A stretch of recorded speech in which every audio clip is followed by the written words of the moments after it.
Hey guys, good morning. Got a little video I wanted to try to do for you on this crappy rainy morning. Hopefully I can get it done before it starts downpouring on me. But anyway, let me just walk in the truck real quick, show you a couple things in case it does start raining. This is a 21 HO 3500. Nothing fancy. I mean, you see these trucks every day. Just put these some black wheels on it, kind of change the look a little bit. Got this 100-gallon fuel tank in here that I keep in a lot of the time, just because I do a lot of traveling from around. I'm down here in Mississippi currently, and I live in Idaho, so we come down here for about 5 months out of the year for work, and I like to not have to stop at fuel stations. You know, this is nice because with the 50-gallon tank I have in this truck, I can put 150 gallons on here, and I can go a long ways. You know, if I want to stop at a rest area, I can fuel up there. You know, if I find a convenient spot to stop, I can stop. And then I can pick whatever station I want to get fuel, and pretty much only have to stop one time on the whole trip down. And any trips in between, I fuel up to the station I want, and I don't have to stop anywhere else. So anyway, it's pretty close to that, but it does clear.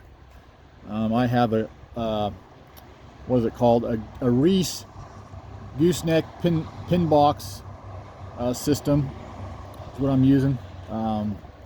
So got this piece of foam back there to give me enough room to open the thing there. So anyway, I got the step, which is really nice, even for a young guy. It's just, you know, my grandpa loves it. Obviously, it's easier for him to get in and out of the truck when you're hooking up your lights and your trailer and stuff. But very functional. Really like these steps back there. Okay, well let me get inside and just kind of give a little review. Try to make it short, and hopefully I can make something useful and helpful. I see a lot of posts online and Facebook. What truck do I get? Ford versus Ram. You see it all the time. A little bit of GM stuff, but mostly it's questions between Ford and Ram. So I'm going to try to hit on some of those, so maybe I can just direct people to my video rather than type some long thing out and explaining everything. It might save me some time and somebody else some time if they can see, you know, hey, somebody else has already answered the question. And anyway, so they're both nice trucks. Ford versus Ram, both nice trucks. And you know, I've already done a video on the 21 F350 that I had. Go to my channel, you'll kind of see my thoughts while I was in that truck. Now I've got this 21, so I'm going to try to do another one on this truck here. I've also got a couple videos on this Edge Insight, which is not a tuner. It's just for gauges, and it's not working correctly. I can get it to monitor my EGTs because I put an external EGT probe on this truck. Even when it was factory, I didn't do nothing to the truck. I was able to install the probe. Anyway, I went into detail about that, so you can get the details on tuning and temperatures and whatnot. So anyway, I'm going to try to hit on some stuff. Ford versus Ram. What I like better about the Ram. A lot of things can be personal preference, but I had that Ford. Well, I had a 17 2500 for a couple years. That was a nice truck. Actually, I would have kept it if it would have been a 3500, but it was only a 2500. Had the coil springs in the back, and even with airbags, it wasn't handling my big toy hauler all that well. It did most of the time, but in certain road conditions and uneven, you know, going across bridges and overpasses, it didn't do well. I needed more. So that was the biggest reason. And then wasn't real happy with the 68 RFE. It didn't quit on me. It worked the way it was supposed to, but it's always unlocking and locking the torque converter. And I didn't like that. Even with some tuning, I couldn't get it right. So I was, after being in some Eisen transmissions, I love the way the Eisens shift. They're always, it seems like they're always locked. You know, torque converter is always locked in, and they're great. I don't care if you're in town. Me personally, if you're in town, if you're out on the highway, if you're empty, if you're towing, I don't care. I love the Eisen, the way it works. I will always pick an Eisen truck in the Ram. I will never go back to another 68 RFE. So anyway, those two things, but again, the 2500 part was the biggest thing that got me out of my 2500. And I was hoping to find something similar to it, but prices have gotten so crazy that it was hard to find something. And I finally found something that with all the options that it had and the price, I thought, I guess I'll go ahead and try a Ford. So I bought the 21 Ford, and unfortunately had to trade my 21 Ford Ranger Tremor, which I really liked. Very fun little pickup to drive. Very sad to see that go, but I couldn't afford that and a truck, and I have to have the truck to pull my RV down, and I pull stuff, so I got to have the heavy duty truck. And so fortunately the Ranger had to go due to these new trucks being the prices they are. So I got that, and it was a nice truck. It was fun. It was a rocket. It's a race truck. You know, if you want to look at it that way, it's definitely quicker than the Ram. And if you're talking tuned, I don't know, the Ford probably still be quicker. But boy, when you tune these Rams, they're a totally different truck, and they don't have the turbo lag like they did before. The power's there, and they just, I would venture to say, tuned, I would think the Ram might outpull the Ford, but I don't know. It's hard to say. You know, if you're wanting the most powerful, fastest truck, you might go with the Ford, but I was looking at other options and longevity, which one is likely to be more reliable, less likely to give me trouble, what is a little easier to work on for me. And so that was the Ram. But you know, the Ford's quick, and the Ford's got more room in the cab, in the back, so that's pretty nice. But basically, as far as the interior, other than the cab space, I think I like the Ram a lot better for a lot of reasons inside. I do think, although the Ford seats, I might like the Ford seats and the door panel. You know, your armrest was a little bigger in a good position. I might have liked the Ford seating position and stuff a little better than the Ram. I'm going to have to get back another one to finalize that. But I think I might have liked that better. But other than maybe that, the seats, comfort, and the extra space, I like the Ram better. A lot of different things. I like just the layout of this better. I like the Uconnect system a lot better. If you're talking a 6-seater, I liked the Ram's tray and their compartment that they have. They had 3 cup holders instead of 2. Now this is a 5-seater, obviously, so it's you can't compare that. It's a little different, but I just like the Ram for some of those options. I like the instrument cluster better on the Ram. I like that the Ram, you can adjust your little mirror, you know, on both sides. You can't do that on the Ford. I like that the Ford had, or that the Ram has got front parking sensors. It's not even an option on the Ford. Even if you get a loaded up Platinum Ford, you don't get front parking sensors on the Ford. So that's a real bummer. Got it on the Ram. Heck, front parking sensors are bad on everything. So the Ram's got that. The Ram's camera system. You can turn the Ram's camera system. Let me fire this truck up. Go over a couple of things real quick. Ram's camera system. Anytime, going down the road, no matter how fast you're going, whether you're sitting here, it don't matter. At any time, you find your camera option, and there you go.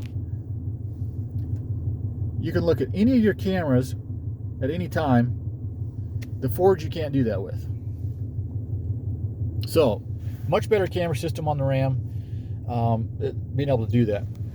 Other thing, instrument cluster. Okay, I've got some of the stuff that I feel is important to watch, that I like to watch. Let's see if I can get this camera to focus in better. Okay, my battery voltage, my turbo, a boost pressure, my coolant temp, trans temp, oil pressure, fuel range, if it'll, dumb thing, okay, well, it shows it right there, but it's not on the camera. Current, fuel mileage, average, which, you know, don't go by those. Those sometimes are accurate, sometimes are not accurate. If you want to be accurate, you got to hand calculate it. You know, you zero your trip, you run your whole tank out, then you fill your tank up, and then you do your math, and that's how you accurately determine your fuel mileage. This is not always correct, but I like to be able to see kind of what it's doing. It gives me a rough idea, and so I like to watch that stuff. So all these things I can watch without fumbling through screen menus. The Ford, I couldn't watch all this stuff at the same time. The stuff that's important to me to watch, I couldn't watch without fumbling through the screens, different screen menus. So I like the Ram gauge cluster much better. And then, you know, if you get one of those, you can pretty much monitor anything you want without ever having to fumble through a screen menu. So anyway, that is, let's see, about 7,000, I'm not sorry, but almost 7,000 miles. Stupid camera. So, yeah, that's, I think, mostly it. The exhaust brake. The exhaust brake on the Ford is like non-existent. Doesn't work like the Ram. The exhaust brake on the Ram is phenomenal. It really works. I run it all the time, whether I'm towing or not, whether I'm in town or not. It really saves on your brake wear and helping to slow the truck down. Your brake pads are going to last a lot longer in the Ram than the Ford. The Ford's like you're always using a brake. It's just always a lot of brake input on the Ford. So Ram's got a better exhaust brake. The Ram, I think, is quieter inside. Both my 17 and the 21 I feel are quieter than the 21 Ford. My grandpa's 2020 is also, I think, quieter than that 21 Ford. So give that to the Ram. Trying to think, you know, more soft touch materials. I don't know. I guess Ford's got a lot of that too, but I just feel like the Ram is a little bit nicer interior. You know, so I guess trying to think if there's anything else. I think that pretty much covers it. You know, one of the biggest things when you're talking about reliability between the two is you got Ford that has a CP4 pump, potential failures, and you got Ram that has potential tranny failures. Well, me personally, I have a lot more faith in Ram's transmissions than I do that CP4. I don't care if that CP4 is on a Ram, GM, or a Ford. It's a stupid pump, stupid system. With the amount of money we pay for these trucks, we should get a better system than that. So I have a lot more faith in Ram's transmissions. I mean, I ran my 68 with a 200 horse tune, towing my big toy hauler all over the place, and I didn't have any problems with it. You know, you got to have some sense. You know, when I was pulling hills or uneven terrain, I wouldn't use the cruise control. I would kind of back out of it sometimes. You just got to have a little common sense, and you can get those trannies to last. So the tranny is not an issue to me. I don't feel I'll have any tranny issues. At least my chances are a lot less than I think my chances would be with a CP4 pump. And, you know, Ford has kind of soured me a little bit over the years because they've been screwing customers for years. You know, since the 6.0, not doing warranty work, trying to get out of warranty work, charging a bunch of money for their vehicles, trucks mainly, and not providing their customers with, I think, the best of the best. And so that's kind of an aggravation. And when the CP4 goes on the Fords, they are good about weaseling their way out of doing the warranty work. They say it's contaminated fuel, we're not paying for it. So then the customer's on the hook. Sometimes insurance companies are covering it, but it's just an aggravation. Uh, you know, there is better pump systems out there, way better technology that Ford could use. They should use it. You know, GM used that pump, had failures with it. Now they're using a different pump that seems to be doing good. Ram has used a CP3 pump for a long time. It's worked great. They tried the CP4 in the 2019, 2020 trucks. It was a failure in the Ram as well. And luckily, you know, Ram said, hey, after 2 years, we're going back to something. So now they've got their 21 trucks have a CP3 or a version of it, and their customers that have the CP4 pump, based on the recalls and the letters and stuff that I'm seeing, they're taking care of their customers. They're as they gather parts and get the parts, they're changing out, working towards changing out people's CP4 pumps to a more reliable CP3. That's good customer service. That's taking care of your customers, as all these manufacturers should. Ford has not done that like they should. Ram seems to be doing a much better job of it. I've seen some letters that guys have gotten where even if they had to go outside of Ram and do an aftermarket pump kit or something to fix the failure, they're getting reimbursed for that. Well, that's pretty good. They should be taking care of the customers like that. So give it to Ram. I think Ram cares about their customers more, at least in that department. So I will pick my chance of transmissions over the CP4. The CP4 is just something I don't want to have to worry about. I don't have to think about it. And with the Ram, you don't have to worry about it. So anyway, I think that pretty much covers it. I don't want to go too long with this, but that's some of the things I can think of off the top of my head. Let's see. One thing to note: my iPod. I got this little iPod I've used on about everything. I've had it for a long time. It doesn't work on this truck. It says it can't find it. Won't connect to it. It will Bluetooth. If I turn the Bluetooth off on my phone, I can Bluetooth to that. But yeah, the iPod won't connect to this, and it won't connect to my grandpa's 2020. It connects to the 2021 Ford Ranger I had, and a 21 F350, and of course my 17, but not to this. So make note of that. I don't know what's going on. They've both been updated, but that iPod is old. So anyway, know that. Let me get out here a little bit and go over a couple things. I think you know, there's part of the door panels I like better with the Ram over the Ford. But one real nice thing that I like better about the Ram is these little pockets. Put a lot of stuff in here on both sides. I really miss that on the Ford. The Ford did have more room under the seats, and I'd say cargo space was probably about the same, maybe a little more on the Ford. But I really like the way the door panels and the compartments are set up on the Ram, and I love these little hidden pockets where you can keep juice or water or whatever you want in there. That's pretty nice.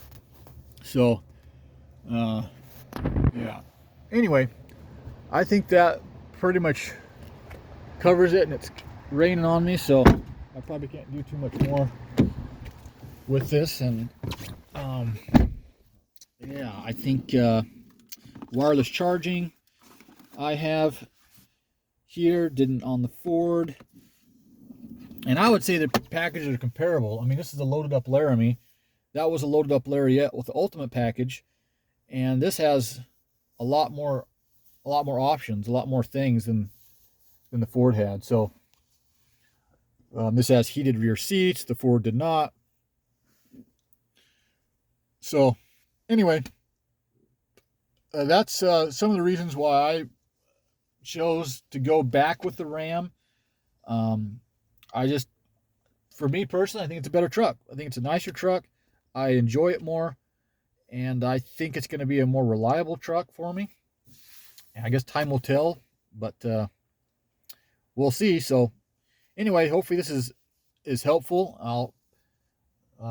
be sharing it with people, and hopefully it'll help them make some decisions when they're shopping. So anyway, we'll catch you guys later.